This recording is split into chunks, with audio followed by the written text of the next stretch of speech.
selamat datang di acaranya Palmerah Yuk, Bumi Perempuan. Oke, aku belum kenalan, namaku Kinanti Monggareni, tapi aku boleh nggak nanti dipanggil Kimung aja? Boleh ya? Boleh pakai Mbak, boleh pakai Mung aja juga nggak apa-apa. Aku sudah bersama dua orang yang cukup membuatku nggak bisa tidur semalam karena lumayan deg-degan ya. Ada Kang Maman Soherman, penulis buku. Selamat datang Kang Maman. Terima kasih udah diundang.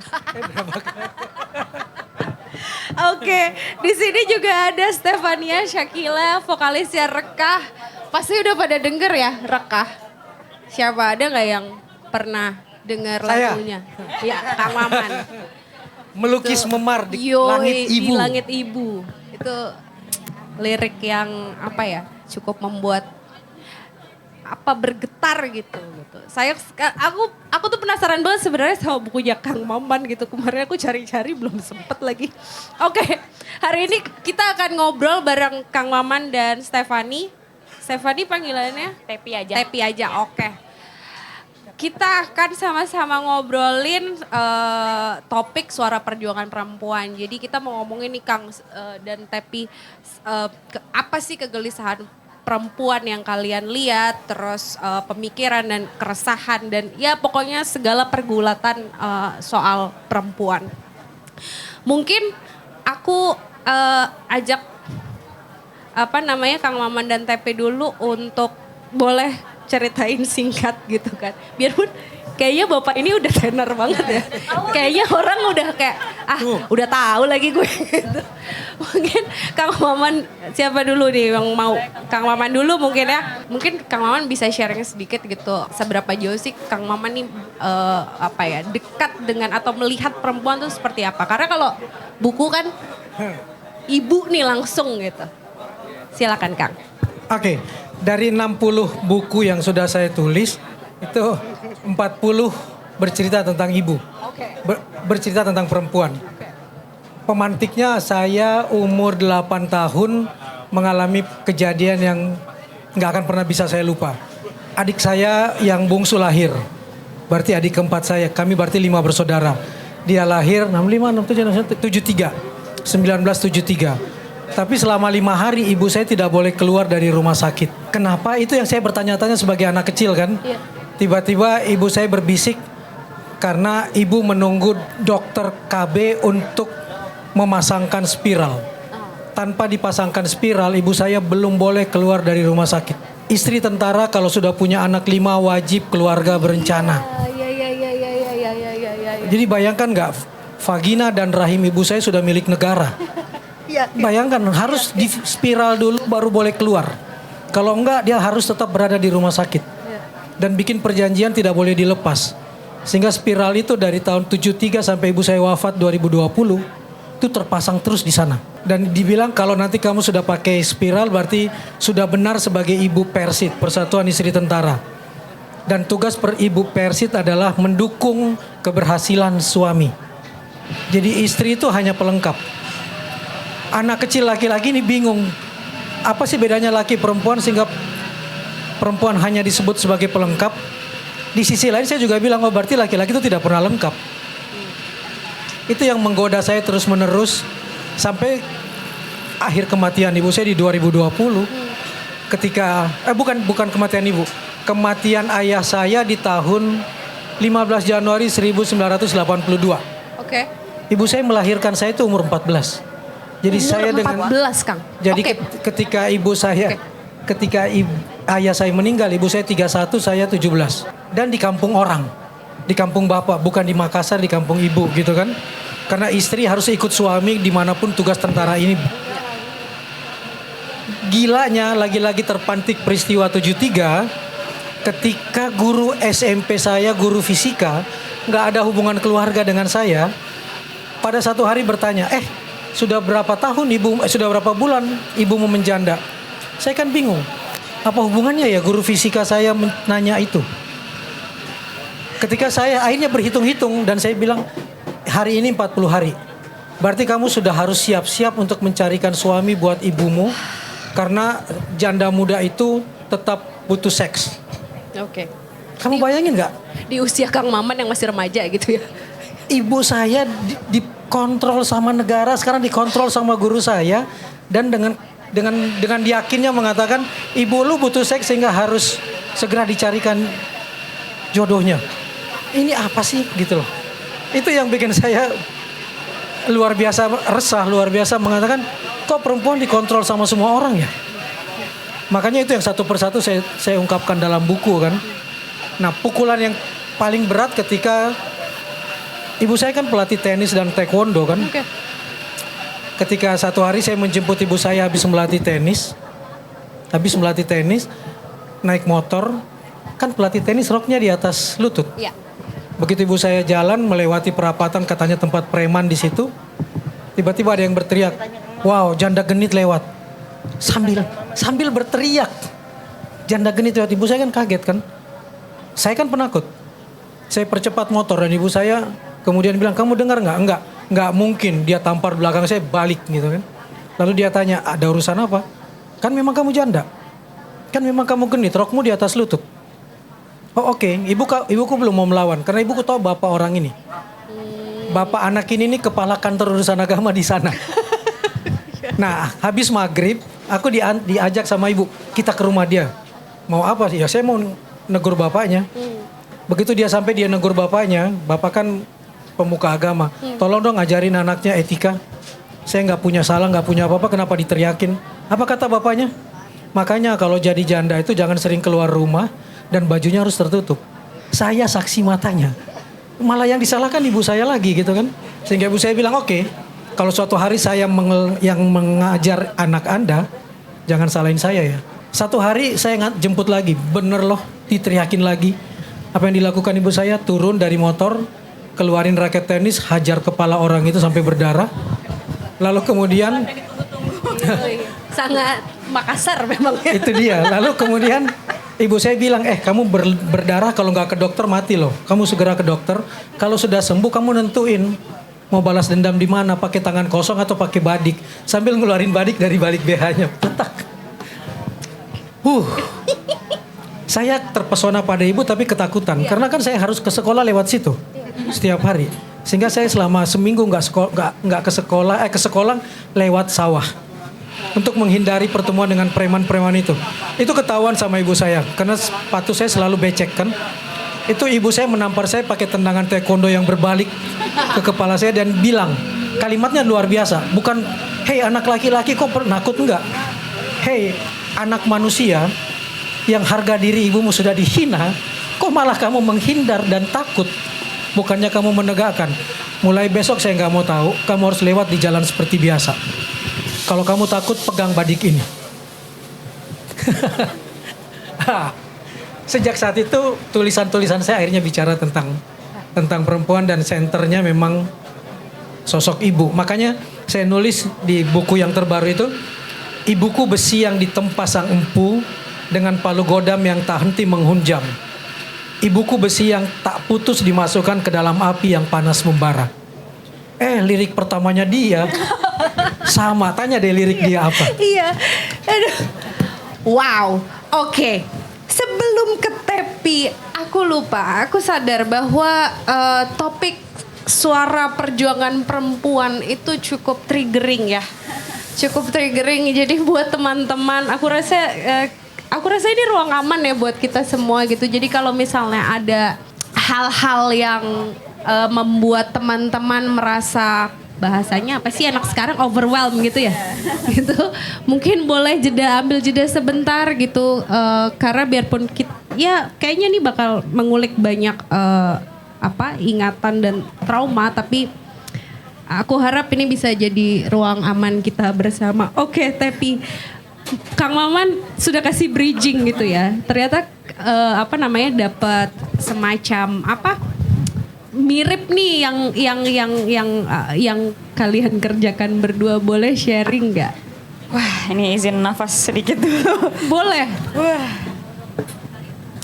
Iya, jadi emang yang aku sadari setelah masuk di dalam dunia pernikahan itu ternyata tidak seindah yang diiming-imingkan waktu saya masih kecil gitu kan. Dulu ada Cinderella, ada Snow White, ada Disney yang bilang ya perempuan tuh ujung-ujungnya memang harus menikah dengan laki-laki yang mapan, dengan pangeran, dengan kayak gitu, yang bikin saya pada masa kecil tuh punya mimpi dream wedding gitu kan.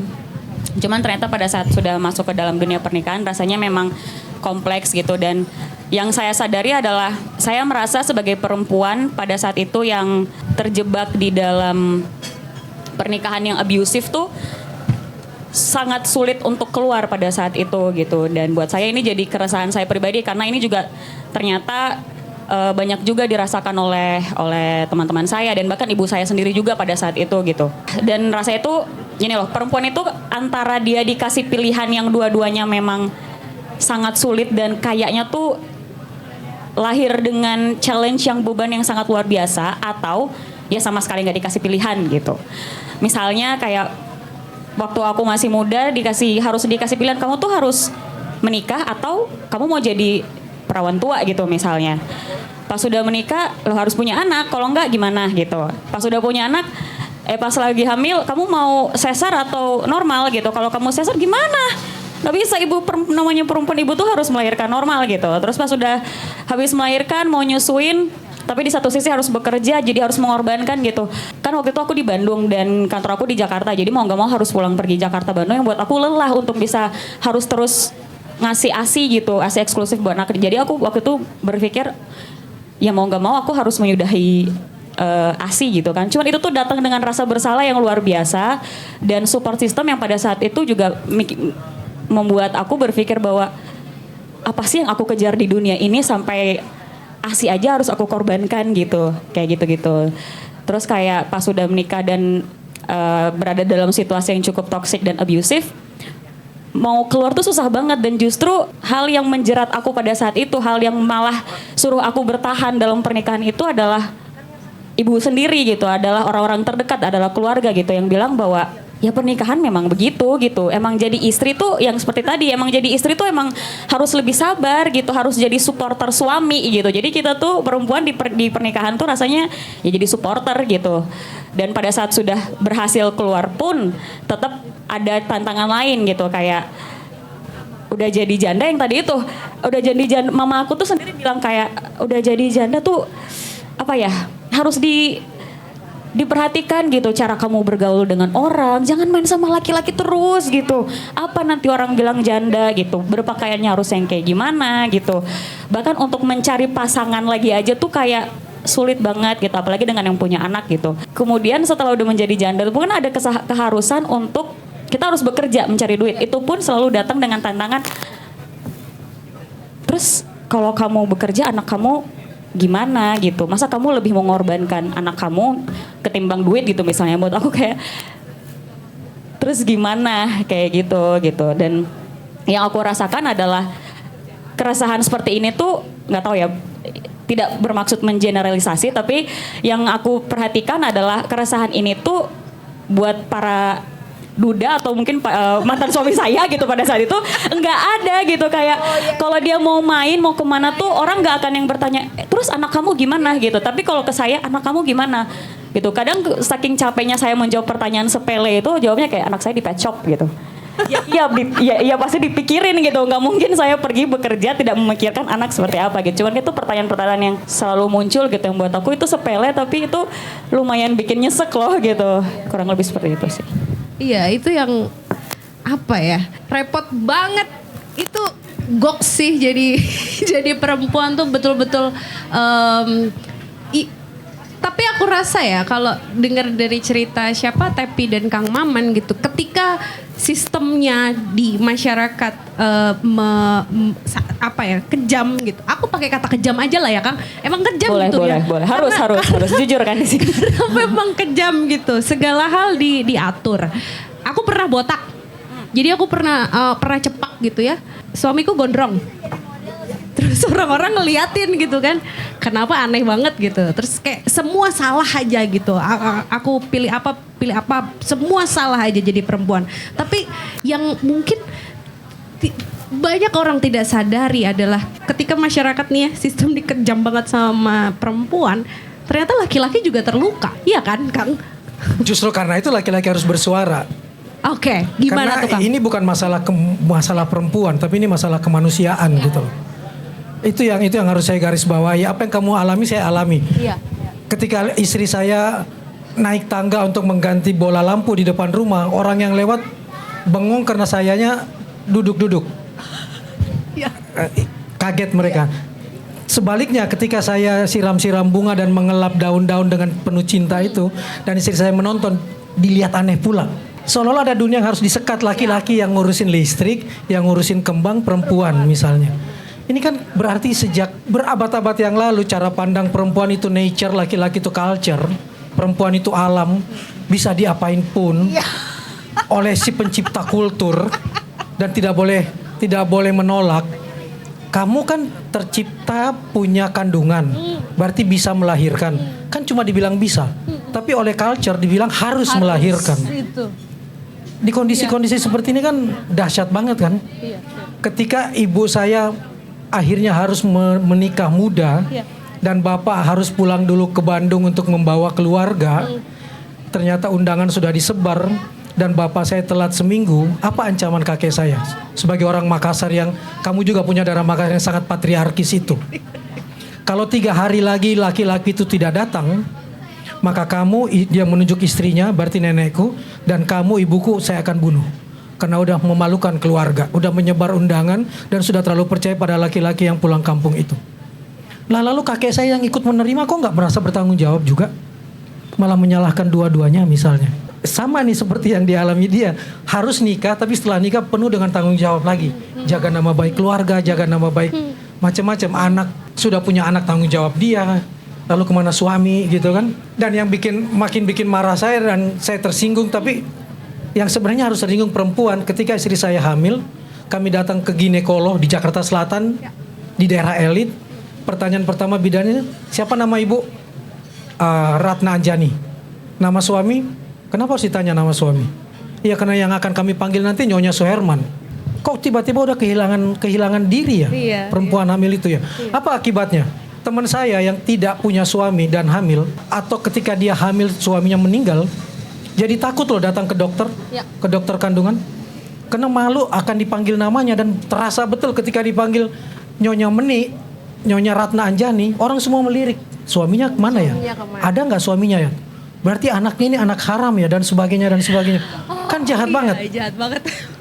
Saya memaksa untuk tetap, itu istri saya namanya Ratna Anjani, pemberian orang tuanya pakai nama itu. Susternya bilang di sini nggak biasa, di sini harus ada nama suami karena nanti yang akan membayar semua dan membiayai semua adalah suaminya. Kata siapa gaji gua di Gramedia kalah sama gaji dia ya? Kenapa tiba-tiba gua yang harus? Kayak gitu loh. Itu terus dan itu memukul saya karena pada titik tertentu ketika saya memutuskan untuk keluar bekerja, saya jadi tolol. Saya jadi bertanya pada istri saya, siap nggak kalau saya tidak punya pekerjaan? Konyol banget gitu loh. Padahal lihat sekarang, ketika peristiwa COVID terjadi, berapa banyak laki-laki yang di PHK? Apa yang terjadi pada teman-teman saya yang di PHK? Oleh keluarganya, oke lah kamu di PHK, tapi jangan tiap hari di rumah supaya nggak malu sama tetangga. Kamu tetap keluar supaya tetap dibilang punya pekerjaan. Lu kira laki-laki nggak tersiksa seperti itu? Itu dia. Jadi kalau kesetaraan itu tidak ketemu, laki-laki juga akan jadi korban pada titik tertentu. Akan ikut jadi tersiksa. Culture yang dia bangun itu akan memakan dirinya sendiri juga. Nah di titik itu saya bilang karena ini masalah kemanusiaan, laki-laki juga nggak boleh diam. Laki-laki juga harus bersuara gitu kan. Karena kalau dilihat itu pemikiran lama, enggak tuh. Anggota DPR kita tiba-tiba bilang kalau mau naturalisasi jangan cuma mengundang yang sudah jadi pemain bola, nikahkan perempuan Indonesia dengan pemain sana supaya DNA-nya nanti melahirkan anak-anak sepak. Lu kira perempuan mesin penetas? Dan tidak punya nuansa kemanusiaan, hanya mesin gitu kan. Itu kan pemikiran-pemikiran yang sampai hari ini masih terjadi. Dan karena itu harus selalu disuarakan. Dan itu yang saya bilang tadi, saya mau memancing di lirik dia, menarik banget karena dia memperlihatkan dikotominya tuh. Saya kan berusaha menutupi dikotomi. Sementara dia enggak. Kalimatnya tuh. Yang melukis memar di langit biru, di langit ibu. Ibu pernah bilang nadinya sekuat baja, sayang hatinya ringkih. Ia pernah bertaruh dengan maut. Ternyata tak semenyeramkan itu. Lebih menakutkan berpapasan dengan sepasang mata yang dingin, apalagi mengobati bunga-bunga yang layu pada hatinya. Dia lebih jujur dari saya. Karena pada titik tertentu ibu saya itu tidak menangis hanya kalau di depan anak-anaknya. Tapi begitu saya bertahan untuk tidak tidur sampai jam 1 ketika adik-adik saya sudah tidur, saya mendengar tangisan ibu saya dari kamarnya. Dan itu berpuluh-puluh tahun, sejak umur 33, tahun 82 sampai tahun 2020. Kamu bayangin gak, ibu saya tinggal di kampungnya bapak, merasa nyaman kan? Dia duduk di depan rumah, kiri kanannya tetangganya adalah saudara kan? Tiba-tiba ada anak saudara datang main ke depan rumah, ke pagar rumah, berdiri di pagar rumah, main-main. Rumah kami pendek dan ada tajam-tajamnya. Anak itu terluka tangannya. Ibu saya lari masuk untuk mengambil obat merah. Tiba-tiba ditarik oleh ibunya dan bilang apa? Begini nih janda, pagarnya aja melukai apalagi orangnya. Kamu pernah aku menyaksikan itu dan mendengar itu langsung di depan mata saya, peristiwa itu. Yang mengatakan itu masih keluarga bapak saya. Sehingga ketika suatu hari ibu saya membeli racket, membeli net volley, main volley, itu berharap supaya komunitas di situ lahir. Kan 5 lawan 5. Nggak ada yang main. Akhirnya ibu saya servis dari titik sini, lari ke sana menerima, balik lagi 1 lawan 1. Orang yang lain melihat. Semua laki-laki diam karena takut pada mata istrinya, nggak boleh mendekati janda. Ketika kemudian jam 4 ibu saya berhenti, saya kan mau menggulung net itu. Ibu saya bilang biarin aja di situ, kamu nanti akan lihat sesuatu. Bener, taruh aja net, taruh aja bola. Ibu saya masuk kamar, orang berebut main volley. Setelah janda itu pergi. Ya itulah kejam banget Kang. Kondisinya jadi kalau kamu bilang kita bicara ini tentang kekejaman dan sebagainya, ini soal jangan diperhalus bahasanya. Memang harus dikatakan seperti itu. Makanya judulku Tetap dan Janda Itu Ibuku. Janda. Orang sampai bilang kenapa sih harus janda, keras amat. Mau diubah jadi apa? Ibu tunggal, single mom, lebih halus. Perempuan tak bersuami. tapi perlakuannya tidak berubah gitu loh. Jadi aku pernah ngalamin itu juga Kang. Jadi puisiku judulnya Rahimku Adalah Pusara. Aku pakai kata menstruasi di situ. Tapi diajarkan ibu atau para itu nyebutnya apa? Darah haid ya kan. Ya mirip-mirip lah ya, darah haid, menstruasi, mens gitu. Suatu kali ada laki-laki komentari puisiku, kenapa sih harus pakai menstruasi? Kan enggak, metafornya enggak kece, enggak cantik, enggak indah gitu. Di situ aku nggak bisa ngapa-ngapain, aku cuma nangis aja gitu. Jadi aku menganggap puisiku gagal. Sampai beberapa bulan kemudian aku baru berani untuk bilang, aku diajarkannya ngomong menstruasi. Yang berdarah aku, kenapa para laki-laki ini tidak memperbolehkan aku untuk bilang itu gitu. Ya untungnya cuma satu ya laki-laki yang kayak gitu ada depan sama aku gitu. Aku baru sadar soal itu. Di situ ada buku bagus. Apa tuh Kang? Bagaimana bahasa membuli manusia. Ada di pojok situ. Bahkan bahasa terhadap laki dan perempuan pun berbeda. Kompas kemarin menulis bahkan sains dan teknologi pun bias gender. Bias gender, kenapa tau nggak? Mahasiswa sekarang laki-laki lebih sedikit daripada perempuan. Tapi tingkat pengangguran lulusan universitas lebih tinggi perempuan daripada laki-laki. Itulah mungkin itu fakta-fakta yang diungkap dengan sangat cantik oleh pemberitaan Kompas kemarin. Mungkin itu kenapa Tepi berteriak di dalam lagu-lagunya itu nggak sih Tep sebenarnya? Maksudnya aku mau dengar itu karena aku seneng lihat ada orang berpuisi tapi berteriak.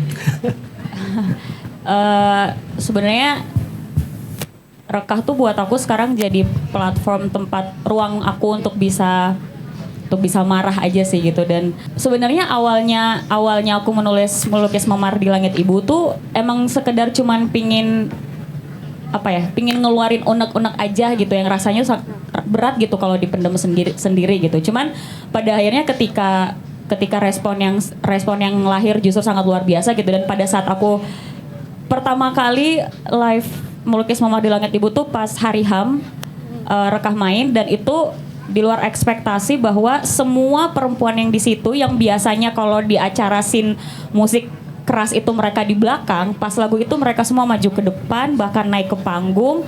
Mereka cuma teriak, terus kita saling rangkul gitu. Di situ aku nangis, di situ aku ngerasa bahwa oh ini ya gitu, ternyata ketika perempuan menulis tentang dirinya, tentang pengalamannya, cerita itu tuh jadi bukan sekedar milik aku gitu, tapi emang milik bersama gitu, milik semua, diamini bersama, dan ketika itu bisa bareng-bareng kita ada ruang aman buat kita bisa teriak itu seteriak-teriaknya, karena kan sekarang susah gitu nyari ruang aman buat kita bisa marah gitu. Pasti ada judge kayak tadi Mbak Kim mau nulis tentang menstruasi aja, ada aja gitu ya ngejudge, dan buat aku dengan aku bisa ngasih ruang buat kita perempuan datang ke sini untuk ngobrol, untuk berteriak aja tuh buat aku tuh udah salah satu bentuk yang luar biasa buat aku, karena energi tuh beneran kerasa dan lahir di situ tuh besar banget gitu. Cuman gara-gara ada tulisan tentang perempuan di situ yang lahirnya memang dari pengalaman ketubuhan sendiri gitu. Pengalaman ketubuhan itu yang menarik sih gitu. Jadi ketika ya mungkin orang nggak sadar ya bahwa pengalaman ketubuhan, kan kita juga nggak pernah tahu ya sebagai perempuan gitu, kita nggak tahu apa yang sebetulnya dirasakan laki-laki gitu. Mungkin mereka nggak ngalamin menstruasi, tapi pasti ada hal-hal lain yang sangat khas yang ya cuma pengalaman ketubuhannya laki-laki aja gitu. Ya itu tadi soal pengalaman ketubuhan. Aku mau baca ini sebentar ya. Tadi aku dicolek sama Fajri. Ternyata ada teman-teman yang datang di sini dan sharing soal kegelisahan mereka yang mau disampaikan di kegiatan ini. Oke, mungkin aku baca beberapa. Di sini ada. Ini boleh dibaca namanya nggak? Oh boleh, nggak apa. Oke. Ada Feriza Alfiani. Dia bilang mengenai kondisi mental sebagai perempuan yang terlahir dengan latar belakang berbeda-beda bagi setiap manusia, dan bentuk dukungan. Oh, ini hadir ke sini untuk memberikan dukungan sebagai sesama perempuan untuk terus berani mengambil tantangannya tersendiri. Oke. Ada lagi yang tulis, Ratih Handayani. Perempuan adalah tonggak peradaban karena Al-Umma Madrasatul Ula. Ibu adalah madrasah pertama bagi anak-anaknya. Itulah mengapa perempuan harus berintegritas, karena dari perempuan tangguh, hebat, pintar, suatu peradaban itu dibentuk. Tapi banyak yang lupa dan nganggap perempuan itu lemah hanya karena perempuan mengutamakan perasaannya daripada logikanya. Padahal dengan perasaan itulah logika perempuan dibentuk sehingga memunculkan kelemah lembutan sebagai kekuatannya. Bentar, sebelum baca ini menarik tuh. Ini menarik karena Kang Maman ibunya kan ini ya atlet taekwondo gitu ya. Dan kadang-kadang ada, kalau aku ngeliatnya gini Kang, kayak dunia tuh maunya ngeliat perempuan tuh seragam gitu ya, dan melupakan bahwa masing-masing tuh punya positionality-nya gitu. Oh aneh juga kalau ada perempuan Makassar lemah lembut seperti mana gitu ya kan, kayaknya malah janggal gitu. Menurut Kang Maman gimana? Itulah ketika kita melakukan pengkotak-kotakan, kita sebenarnya sedang membunuh manusia secara tidak langsung kan. Iya. Saya kebayang manusia perempuan adalah pembuat peradaban pertama. Berarti kan dia ibunya secara kultural kan. Berarti dia harusnya ada di ruang-ruang produksi sosial kan. Iya. Tapi orang tetap harus menjadikan perempuan sebagai makhluk reproduksi aja kan. Begitu dia gagal menjalankan fungsi reproduksi, lalu dianggap gagal sebagai manusia kan. Ketika dia mengambil keputusan untuk tidak mau punya anak, ketika dia mengambil keputusan untuk tidak menikah, pasti kemudian ada pertanyaan-pertanyaan seolah dia menyimpang gitu loh. Masa sih kemudian kita tidak bisa memberikan hak perempuan juga untuk menciptakan ruang-ruang peradabannya sendiri? Selalu dikembalikan bahwa kamu itu alam, kamu itu bumi, kamu itu nature-nya punya rahim, berarti harus melahirkan. Bisa melahirkan bukan berarti harus melahirkan kan? Iya. Dan ketika sudah terjadi pembuahan, lalu punya anak, tanggung jawab utama pada ibu. Lah yang membuahi kemana? Iya itu benar. Dan karena itu kemudian ibu bapak saya kemarin ketika Hari Kartini sengaja datang di acara di Jogja. Mungkin sebagian orang melotot, tapi sebagian lain menganggap Maman mah begitu biasa. Saya datang dengan baju pink.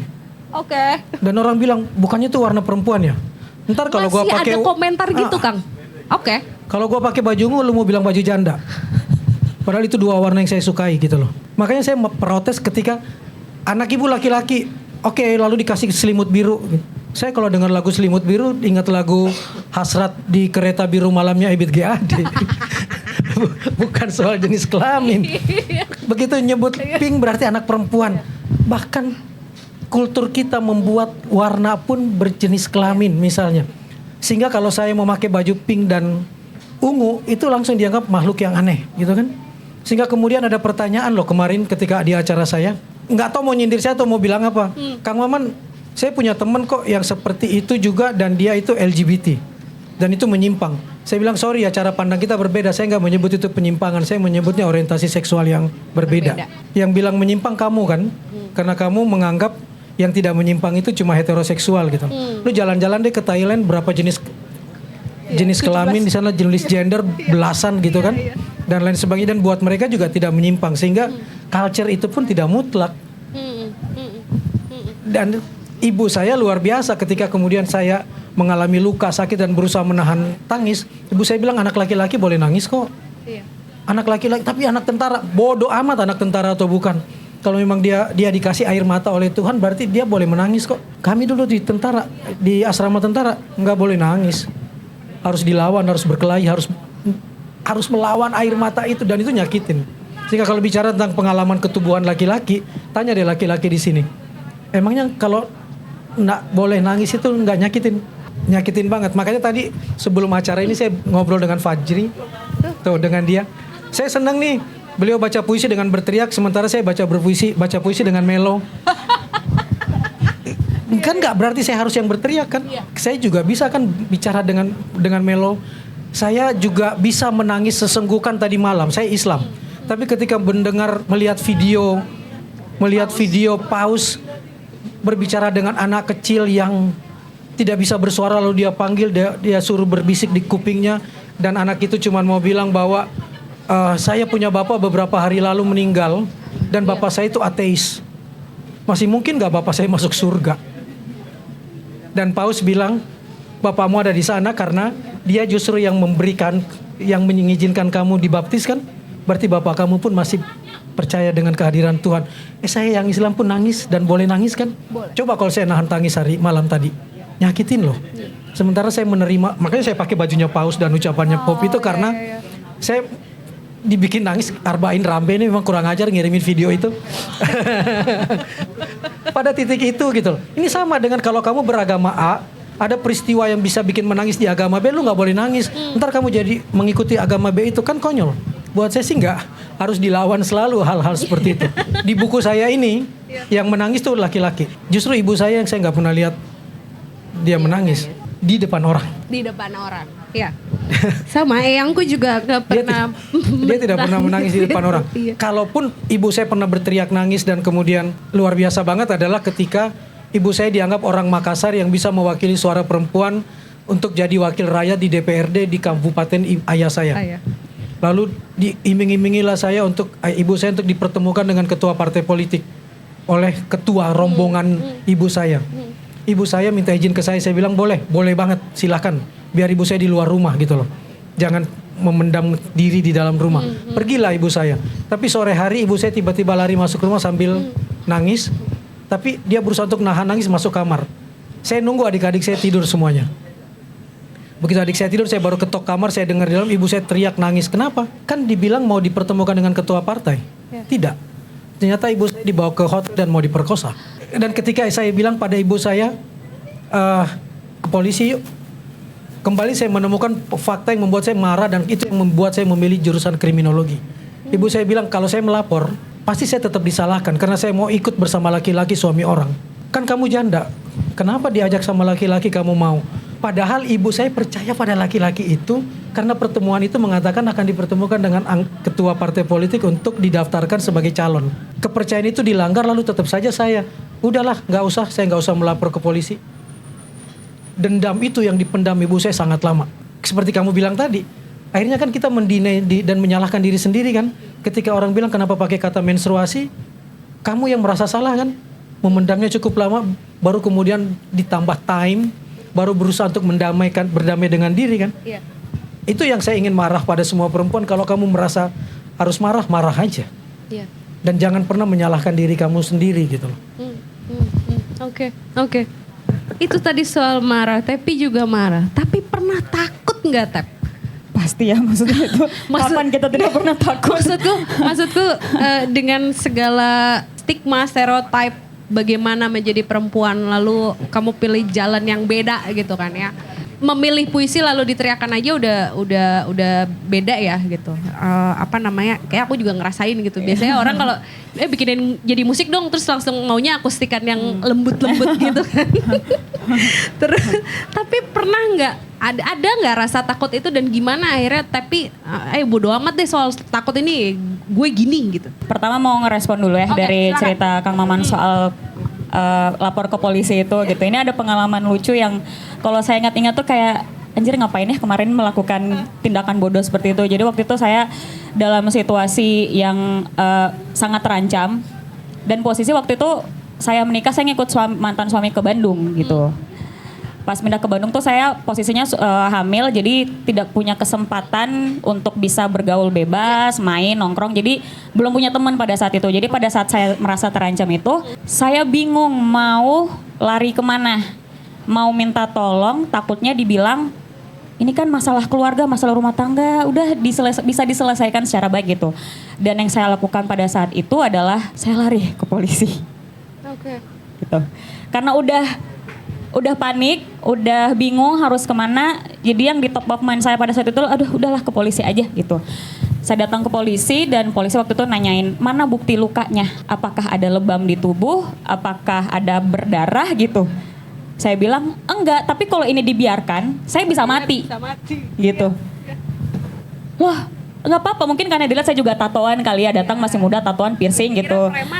Dikiranya kamu tuh jadi istri harus yang lebih sabar. Malah disuruh kayak gitu dan situ saya langsung kayak gue ngapain di sini ya gitu. Kenapa harus ke sini gitu. Jadinya pada saat itu yang aku sayangkan adalah kenapa kekerasan terhadap perempuan itu kayak harus nunggu perempuannya harus berdarah dulu gitu.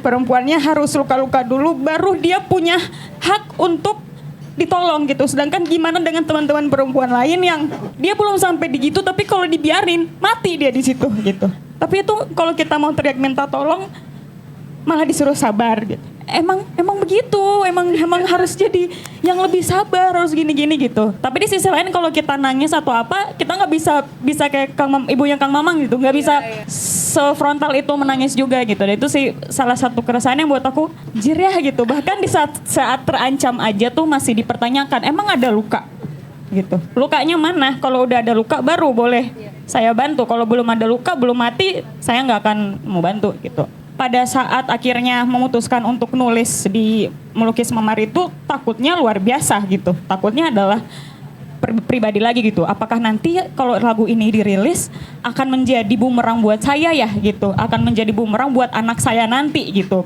Kalau dia besar dia tahu cerita-cerita seperti ini responnya akan seperti apa ya gitu. Yang kayak gitu-gitu. Yang saya rasakan adalah pada saat itu teman-teman di Rekah itu menjadi support system yang sangat penting dan membantu saya karena pada situ mereka bilang, "Tapi ini keputusan kamu mau rilis mau enggak itu keputusan ada di tangan kamu. Tapi kalaupun memang ada apa-apa, we got your back gitu." Jadi pada saat itu oh ya udah gitu, akhirnya rilis gitu. Dan memang pada saat membawakan itu live pun juga jadinya kan harus ada memori yang harus dengan sendirinya muncul gitu. Itu kan nggak mudah ya buat melewati itu gitu. Tapi energi yang lahir ketika itu dibawakan secara emosional dan teman-teman perempuan semua naik ke panggung, semuanya teriak, semuanya saling rangkul, itu udah bisa ngatasin, buat aku itu udah lumayan membantu gitu luka yang ada di sini gitu rasanya, kayak gitu sih. Aku baru baca buku Para Perampang, Jali Amadou Amal yang nulis orang Kamerun tentang 3 perempuan, 1 dipaksa menikah dengan bukan laki-laki pilihannya, tapi masih keluarga. 1 dipaksa harus jadi istri kedua.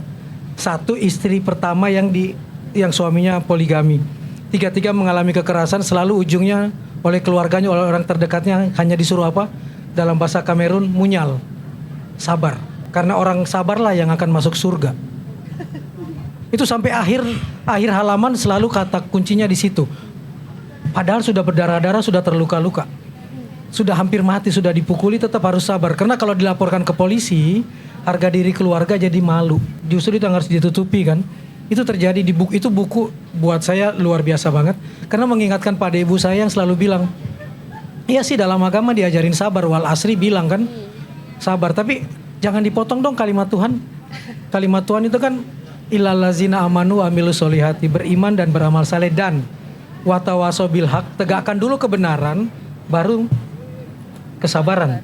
Jadi kalau kamu pun difitnah, bukan sabar, tegakkan dulu, buktikan dulu. Kalau perlu lawan dulu orang itu supaya orang itu tidak kelanjuran. Karena kalau kita diam, orang jadi mengatakan fitnah itu benar. Kamu tegakkan dulu hak kamu. Setelah berjuang baru nanti kamu sabar. Jadi jangan sabarnya dulu ditaruh di depan. Dan apa yang dialami dia, saya alami ketika bertemu dengan anak kecil umur 11 tahun di gerakan literasi saya. Saya datang ke satu rumah susun. Saya bertanya kepada sekian belas anak yang belajar membaca, cita-citamu apa nak? Semua cita-citanya melanjutkan pekerjaan ibunya. Tukang cuci piring, tukang cuci baju, pedagang mie, dan lain sebagainya. Sesederhana yang dia lihat. Tapi ada satu anak yang bilang cita-cita saya sekolah di luar negeri. Buat saya luar biasa dong. Tapi saya kan anak kriminologi. Sesuatu yang berbeda menimbulkan sesuatu yang kritis di kepala saya. Ada apa nih? Begitu anak-anak sudah pergi, anak-anak itu juga tidak keluar dari situ. Seperti menunggu saya untuk berbicara pribadi. Lalu saya deketi. Benar cita-citamu keluar negeri? Benar. Kenapa kamu bercita-cita keluar negeri? Jawabnya apa? Karena setiap hari saya diperkosa oleh bapak saya di sini. Kamu punya saudara laki-laki? Punya. Dia tahu. Apa yang dilakukan? Ngintip. Kalau nggak ada bapak dia yang mengulang. Ibumu tahu? Akhirnya tahu. Lalu kenapa ibumu nggak melapor polisi? Ibu cuman bilang, kalau kita laporkan ke polisi bapakmu, siapa yang kasih makan kita? Karena itu saya bercita-cita suatu hari tidak lagi tinggal di sini, tapi di luar negeri biar jauh dari orang-orang ini. Bukan lagi kata sabar, betul-betul sudah jadi korban kekerasan seksual. Dan saya harus ingin melaporkan ke polisi, harus minta izin dulu sama ibunya kan. Dan ibunya tetap dengan satu kalimat. Lalu kalau bapaknya ditangkap, kakaknya ditangkap, kamu bisa ngasih makan saya enggak? Kamu bisa ngasih makan anak saya enggak? Itu sudah terluka. Dan ketika mau dilaporkan ke polisi pun, dengan tenang tuh polisinya. Ada visumnya enggak? Iya. Aku gak tahu harus komentar apa tadi.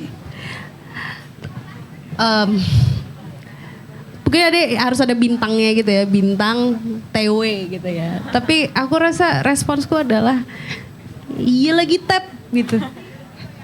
Gue juga ngerasa yang sama gitu, kayak harus mati dulu gitu, baru orang-orang nengok gitu.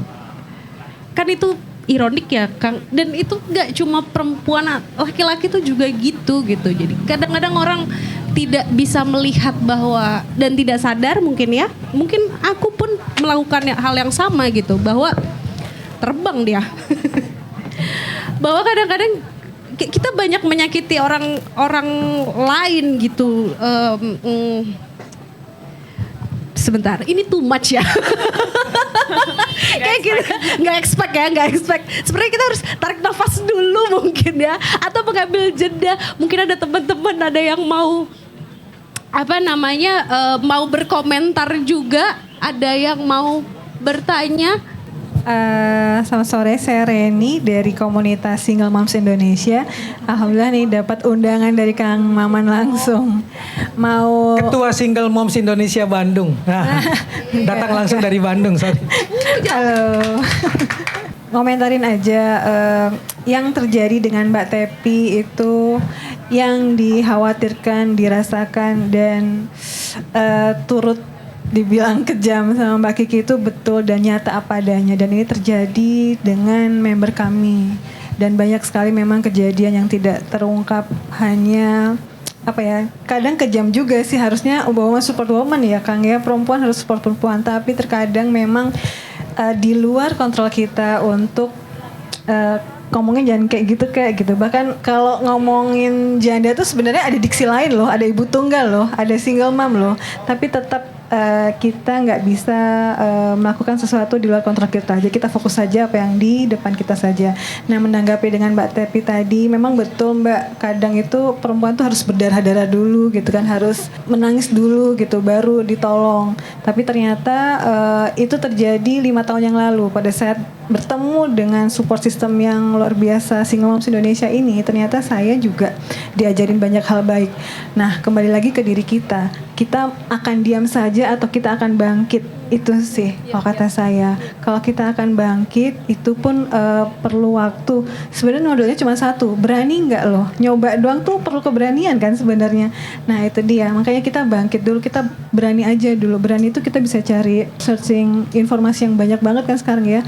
Nah saya kebetulan waktu itu ada info tentang Dinsos ya, perlindungan perempuan dan anak, unit terpadu perlindungan perempuan dan anak. Jadi saya ke sana karena betul punten nih kalau ke kepolisian tuh malah dapat ceramah ya enggak yang seharusnya aduh ini wasting time banget, harusnya gue nggak kesini gitu kan ya. Nah jadi menanggapi hal itu betul bahwa kadang ketimpangan dan kekejaman itu harus terjadi dulu untuk mengungkapkan kebenaran. Balik lagi ke kita aja, kita mau nurut, kita mau manut tapi kita bakalan mati perlahan atau kita bangkit fokus ke diri kita. Itu aja sih mungkin. Semangat Mbak Tepi dan kita semua. Terima Makasih loh Reni udah hadir. Ada satu temennya Reni yang kemarin dengan berani bersuara loh. Kimung. Satu teman kita yang sangat berani bersuara, dia punya anak di luar pernikahan. Oh iya Mbak Ruth, single moms by choice. Mbak Dia Ruth, ya. punya anak di luar pernikahan dan suaminya orang asing. Ya di Amerika. Di Amerika. Bagaimana dia dihajar habis-habisan, sudah jadi single mom, tidak menikah, punya anak dan sekarang berebut anak tentang hak asuh anak. Negara nggak hadir di situ. Karena orang bayanginnya kalau single moms kan berarti karena perceraian atau karena kematian gitu loh. Betul. Tapi dia berani untuk mengakui dan kemudian menyatakan saya harus berbicara. Saya harus berjuang untuk teman-teman saya juga, bukan cuma untuk diri saya sendiri. Sehingga di mana-mana kalau muncul dia tidak malu untuk memperkenalkan dirinya dan mengatakan, ya saya begini. Dan anak itu adalah juga hak saya dan saya harus memperjuangkan sampai kapanpun. Meski negara tidak hadir karena tidak ada surat nikah. Ya, klise ya Kang ya. Iya. Negara tidak turut membantu dia. Even dalam Nggak ada akte. ya. Bayangkan mau sekolah dokumentasi juga gimana? nggak ada. Nggak ada akte. Mau ke dokter yang seperti saya ceritakan, siapa nama suamimu ditanya dulu. Sehingga dia nggak dapat pelayanan kesehatan yang paripurna karena nggak ada nama suaminya. Padahal dia bekerja dan dia mandiri gitu loh. Dan berdaya. Dan berdaya. Anggota single moms berapa sekarang? 11.000 sekian. Wih, Kang. 11.000. Oke. Ini sebenarnya klise juga ya Kak gitu karena tingkat perpisahan juga semakin tinggi gitu loh. Tapi satu sisi lagi ternyata perempuan-perempuan juga sekarang sudah mulai berani untuk mengungkapkan apa yang dirasakan ya. Daripada bertahan, tidak menganjurkan, tidak mendukung sebuah perpisahan, tetapi memang bertahan dalam satu hubungan yang toksik juga tidak gampang, tidak mudah gitu. Ya semangat buat kita semua. Itu aja mungkin. Terima kasih. Hatur Oke, nuhun. thank you. Mungkin tepuk tangan dulu Mbak Reni. Itulah gitu. Aku senang selalu ada energi keberanian gitu ya di ruang-ruang seperti ini. Ada lagi yang berani mau sharing sesuatu mungkin? Harus Ada sih. teman saya lagi tapi sembunyi, tapi dia meng-WA saya yang ceritain gitu loh. Oh gitu. Baru 3 bulan menikah, dia memutuskan untuk mengajukan perceraian karena suaminya tidak pernah memberi uang bulanan dan suaminya NPD. Pokoknya semuanya salah istri. Semuanya salah istri. Tapi begitu mau mengajukan perceraian, hanya dibolehkan bercerai di wilayah pernikahan dia dan kepala kantor urusan agamanya adalah ibu mertuanya. Saya nggak pernah bisa memberi jalan keluar, harus menjawab apa karena dia sudah curiga dia pasti akan dikalahkan karena dia yang dianggap keluar rumah. Nah perempuan yang keluar rumah pun dianggap dia yang keluar, jadi dia yang salah gitu loh. Jadi ditunggu mati dulu di dalam rumah baru boleh melapor gitu kan. Saya nggak mau menatap ke arah teman saya itu, tapi itu yang dialami hari ini. Dan masih dalam proses untuk ke sana. Sama ini sebenarnya ada pertanyaan sih. Apa tuh? Ini Silakan. Sesuatu yang saya benar-benar nggak tahu gitu dan waktu itu juga nggak punya energi buat ngulik gitu waktu itu. Pada saat bercerai itu saya baru tahu di pengadilan agama bahwa ternyata kalau perempuan yang menggugat cerai itu tidak mendapatkan nafkah, hak nafkah, ya tetap. Jadi harus pihak laki-laki yang menggugat cerai baru boleh ya. Ini beneran karena nggak tahu sih, belum tahu soal itu. Mbak Tepi sharing ya, aku itu sidang perpisahan 10 kali waktu itu. 10 kali kebetulan aku yang digugat. Kenapa Kang? Yang mengajukan? Yang di sana, saya digugat. Padahal dia yang salah. Tapi ya sudah. Aku itu proses sidang 10 kali Mbak Tepi, Kiki. Nah kebetulan apa yang membuat susah adalah perkara hak yang harusnya didapatkan oleh anak-anak gitu kan ya. Betul, kalau misalnya perempuan yang menggugat ini ada beberapa hal yang miss sebenarnya. Jadi masih ada dua pendapat nih. Ada 3 nafkah waktu itu.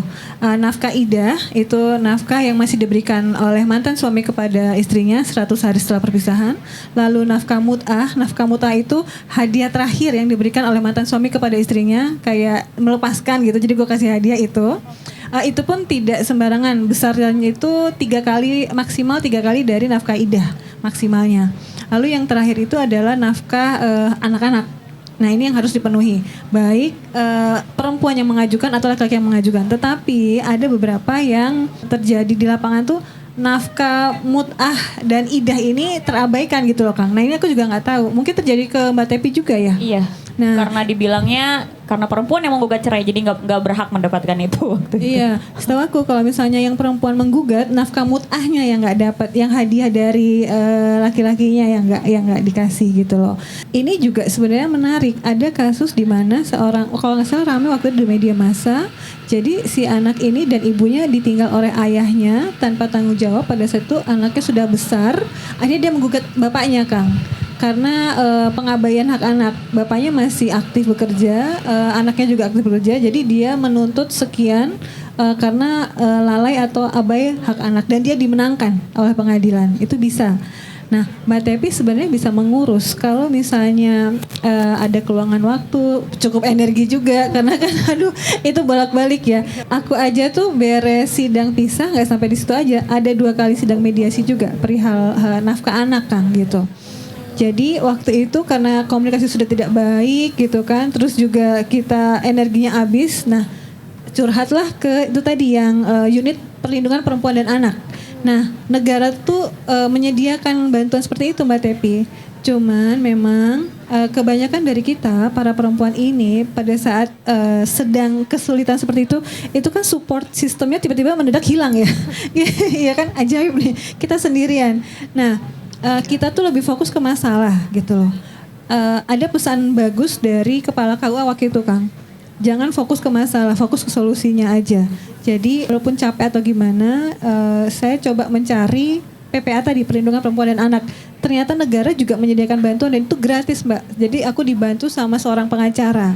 Kita duduk mediasi sama seperti persidangan, tapi ini nggak di persidangan, jadi di ruangan gitu. Yang menjadi hak akan tetap menjadi hak Mbak Tepi. Gitu.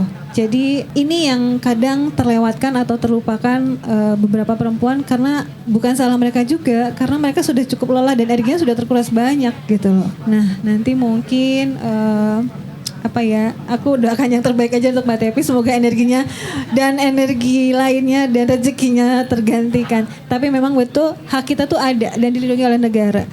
Kalau misalnya mau, bisa datang ke PPA, Perlindungan Perempuan dan Anak, disediakan pengacara untuk kita, bantuan hukum.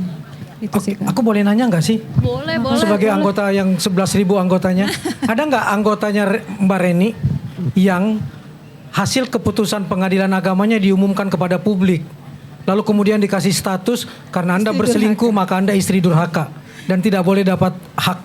Ada nggak? Boleh nggak sih pengadilan membuka sesuatu yang persidangan tertutup tapi membuat hal seperti itu? Baik, ini isu yang gencar karena orangnya populer mungkin ya. Jadi kita cukup sering mendengar. Itu menjadi diskusi aku dengan temanku Kang waktu itu. Kebetulan dia dari hukum juga. Sebenarnya tidak boleh karena itu private, iya kan.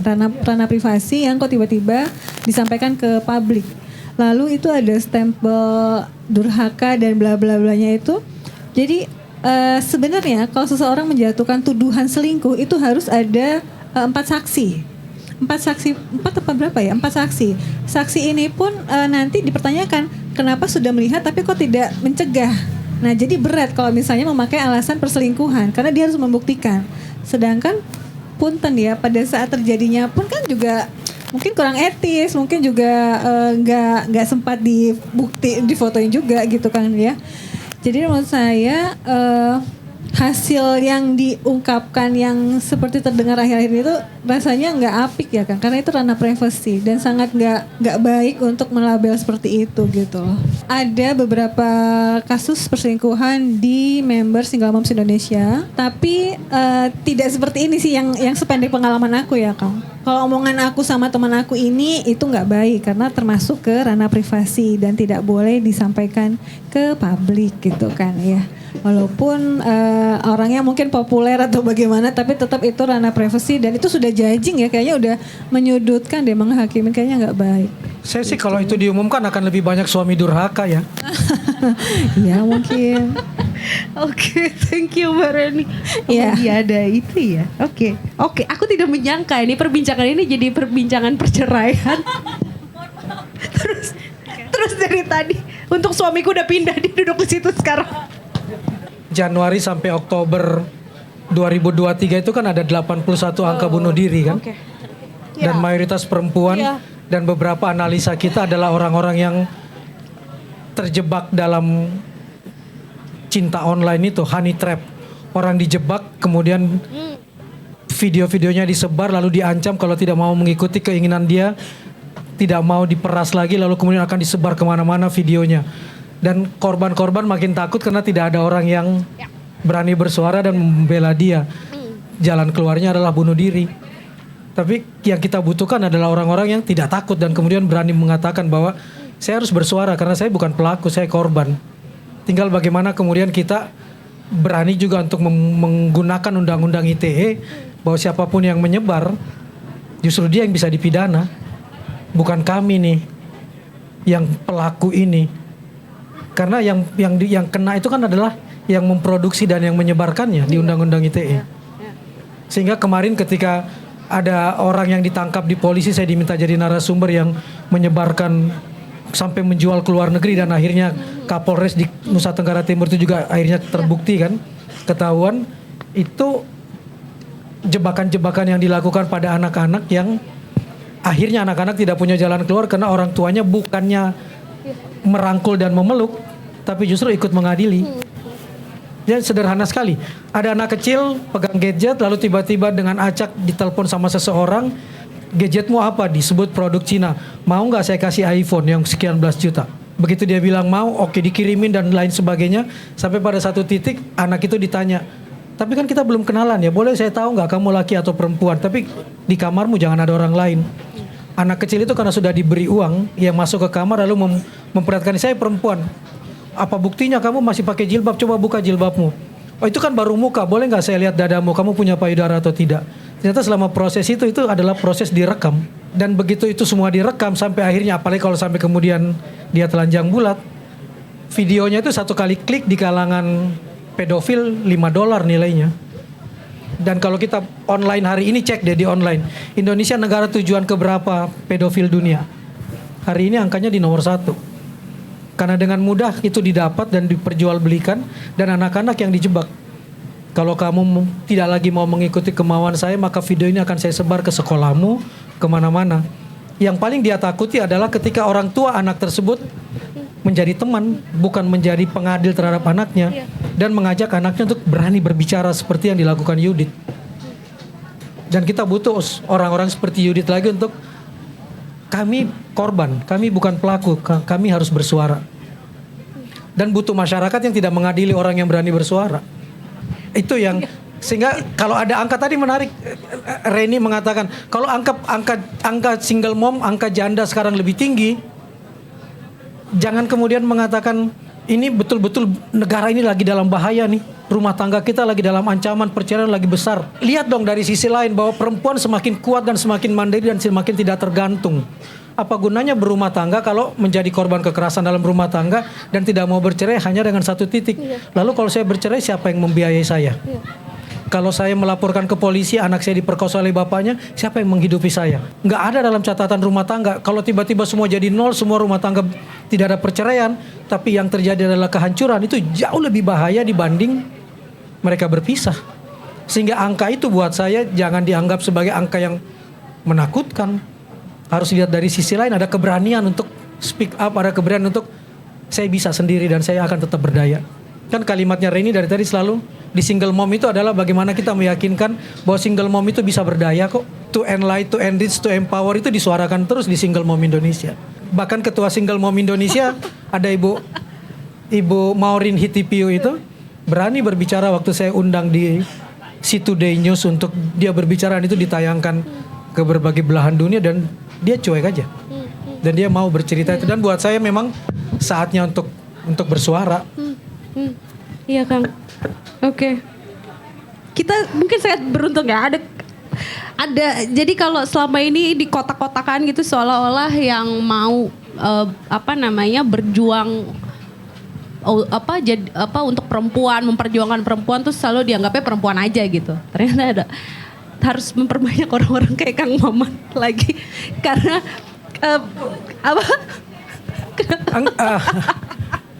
subjektif sih kalau saya, karena memang di depan mata saya banyak sekali contoh kan. Dan itu contoh ibu misalnya, lalu karena sejak kecil ibu saya membelikan buku bekas di toko buku di Bandung, dan buku bekas itu adalah tentang perspektif gendernya Dr. Mansur Fakih. Nggak tahu, ibu saya tuh hanya lulusan SMP tapi tiba-tiba membelikan saya buku tentang perspektif gender. Dan di situ saya belajar betul tentang perspektif gender, dan saya dapat rasakan betul bahwa ini bukan masalah perempuan, ini masalah kemanusiaan. Jadi laki-laki juga harus bersuara. Ya. Dan itu diajarkan betul di buku itu. Ya, oke. Thank you Kang Maman. Tepi. Silakan. Habis. Wah. Belum kuat. Ya, Sorry, saya masih bawa bukunya. Oh oke, masih iya. selalu di kantong. Yang terbaru ada covernya, tapi ini yang asli.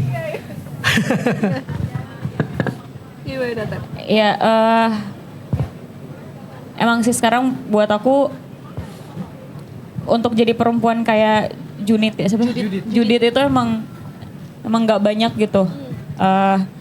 Dan memang keresahan yang sekarang terjadi itu kan ruang buat bisa bilang kalau saya korban bukan pelaku itu tuh makin tenggelam, makin sulit gitu. Jadi kayak ya buat aku ya cara kita hari ini ya melawan dengan cara masing-masing aja gitu. Dengan Judith dia habis mengalami kayak gitu langsung tampil fashion show, buat aku itu statement buat aku gitu, keren banget gitu. Dan teman-teman, aku yakin teman-teman perempuan tuh juga pasti punya caranya sendiri buat bisa bikin perlawanan gitu dengan apa yang dia bisa, apa yang dia punya, sumber daya yang ada pada saat itu, support system yang dia punya saat itu pasti bisa gitu. Tinggal gimana caranya dia, tadi kata Mbak siapa tadi?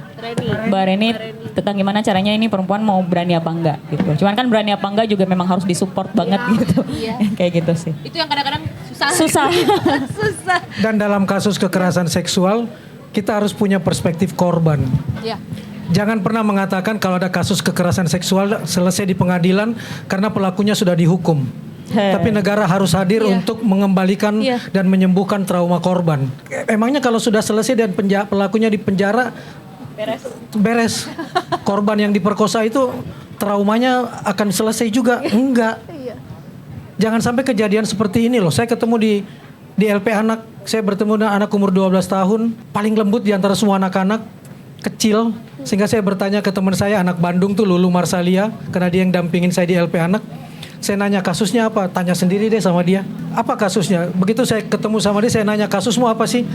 Ya saya anak tunggal. Saya nggak tahu siapa bapak saya. Saya dipelihara oleh ibu saya. Kerjaan ibu saya untuk membiayai saya adalah jadi penyanyi malam. Dan setiap malam kalau dia keluar, dia dicegat oleh pamannya. Dicegat oleh pamannya, dan pamannya selalu mengatakan gini, "Hai pelacur, kemana lagi lo malam ini? Hai lonte, kemana lagi kamu malam ini?"